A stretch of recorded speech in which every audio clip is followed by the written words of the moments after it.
வணக்கம். இது உங்கள் தாத்தா ராமசுப்பு.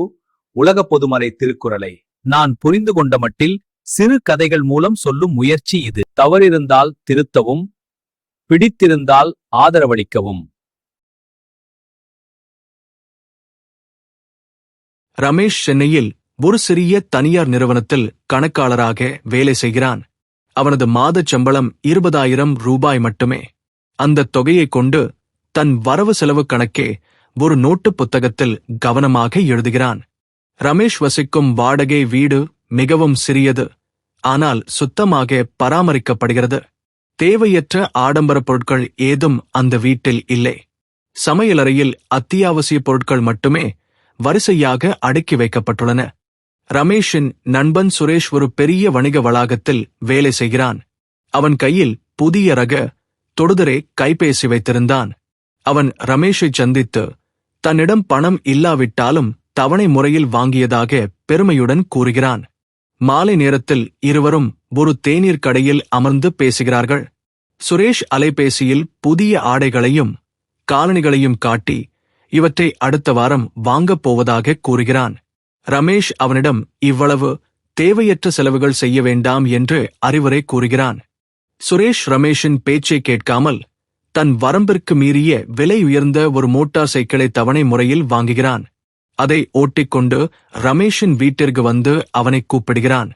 ரமேஷ் அவனது புதிய வாகனத்தை பார்த்து புன்னகையுடன் வாழ்த்துகிறான். மாத இறுதி வருகிறது. ரமேஷ் தன் சம்பள பணத்தை பெற்றுக்கொண்டு நேராக வீட்டிற்கு வருகிறான். தன் வீட்டு வாடகை, மளிகை பொருட்கள், மின்சார கட்டணம் ஆகியவற்றை முதலில் ஒதுக்கி வைக்கிறான். அதே நேரத்தில் சுரேஷ் தன் சம்பள பணத்தை வாங்கியவுடன் பெரும்பாலான தொகையை தவணை கட்டணமாகச் செலுத்துகிறான். அவனிடம் அன்றாட செலவுகளுக்கே மிக குறைந்த தொகையே எஞ்சியிருக்கிறது. அவன் கவலையுடன் தன் பணப்பையை பார்க்கிறான். மறுநாள் காலை ரமேஷ் தன் பழைய மிதிவண்டியில் அலுவலகத்திற்கு புறப்படுகிறான். அவன் மன அமைதியுடனும் முகத்தில் புன்னகையுடனும் மிதிவண்டியே மிதிக்கிறான். அவனுக்கு எரிபொருள் செலவோ கடனோ இல்லை. சுரேஷ் தன் புதிய மோட்டார் சைக்கிளில் அலுவலகம் செல்லும் போது வழியில் எரிபொருள் தீர்ந்து விடுகிறது. அவனிடம் பெட்ரோல் போட பணம் இல்லாததால் வண்டியை தள்ளிக் கொண்டு போகிறான்.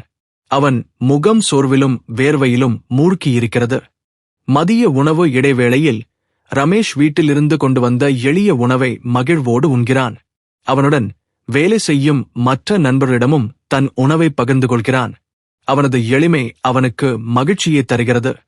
சுரேஷ் உணவகத்தில் விலை உயர்ந்த உணவை வாங்கி உண்டுவிட்டு பணத்தை செலுத்த தன் கடன் அட்டையை பயன்படுத்துகிறான். அந்த அட்டையிலும் பணம் இல்லை என்று இயந்திரம் காட்டுகிறது. அவன் உணவக உரிமையாளரிடம் மன்னிப்பு கேட்டு திணறுகிறான். அன்றைய மாலை நேரத்தில் சுரேஷ் அவமானத்துடனும் பசியுடனும் ரமேஷின் அலுவலகத்திற்கு வருகிறான். ரமேஷ் அவனது நிலையைக் கண்டு வருத்தமடைகிறான்.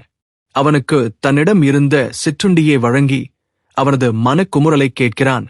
சுரேஷ் தன்னிடம் அடுத்த வாரச் செலவுகளுக்கு கூட பணம் இல்லை என்று கூறி அழுகிறான். அடுத்தடுத்த மாதங்களுக்கான தவணைகளை எப்படி செலுத்தப் போகிறேன் என்று தெரியவில்லை என்கிறான். ரமேஷ் அவனுக்கு ஆறுதல் கூறி உதவி செய்வதாக உறுதியளிக்கிறான். ரமேஷ் தன் சேமிப்பு புத்தகத்தை எடுத்து சுரேஷிடம் காட்டுகிறான். குறைந்த வருமானம் வந்தாலும் ஒவ்வொரு மாதமும் சிறு தொகையை சேமித்து வைத்ததை விளக்குகிறான். வரவை விட செலவு அதிகமாக கூடாது என்பதை புரிய வைக்கிறான். ரமேஷ் தன் சேமிப்பில் இருந்து ஒரு சிறிய தொகையை சுரேஷிற்கு அவசர உதவிக்காக கொடுக்கிறான். அந்த பணத்தை வைத்து இந்த மாத அத்தியாவசிய தேவைகளை கவனித்துக் கொள்ளுமாறு கூறுகிறான். சுரேஷ் நன்றியோடு அந்த பணத்தை பெற்றுக்கொள்கிறான். சுரேஷ் தன் ஆடம்பர போக்கை மாற்றிக்கொள்ள முடிவெடுக்கிறான். அவன் தன் புதிய மோட்டார் சைக்கிளை விற்று கடன்களை அடைக்க திட்டமிடுகிறான். ரமேஷின் அறிவுரை அவனது கந்தரப்பதாக அமைந்தது. சில நாட்களுக்கு பிறகு சுரேஷ் ஒரு பழைய மிதிவண்டியை வாங்குகிறான். அவன் தன் தேவையற்ற செலவுகள் அனைத்தையும் முழுமையாக குறைக்கிறான். அவனது முகம் இப்போது நிம்மதியாக காணப்படுகிறது. அடுத்த மாத துவக்கத்தில் சுரேஷ் தன் வரவு செலவு கணக்குகளை எழுத ஒரு புதிய நோட்டு புத்தகத்தை வாங்குகிறான். அவன் தன் வருமானத்திற்குள் வாழ பழகிக் கொள்கிறான். ரமேஷ் அவனது இந்த மாற்றத்தைக் கண்டு மகிழ்ச்சியடைகிறான். இரு நண்பர்களும் இப்போது மாலை நேரத்தில் பூங்காவில் அமர்ந்து பேசுகிறார்கள். சுரேஷ் ரமேஷிற்கு பணத்தை திருப்பித் தருகிறான். திருவள்ளுவரின் குறள் தன் வாழ்க்கையை எப்படி காப்பாற்றியது என்று சுரேஷ் நெகிழ்ச்சியுடன் கூறுகிறான். ஆகாறு அளவிட்டுதாயினும் கேடில்லை, போகாறு அகலா கடை என்ற குறளின் உண்மை பொருளை இருவரும் உணர்கிறார்கள்.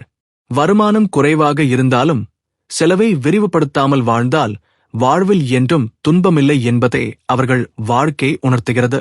நாளை சந்திப்போம். இன்று விடை பெறுகிறேன். நன்றி.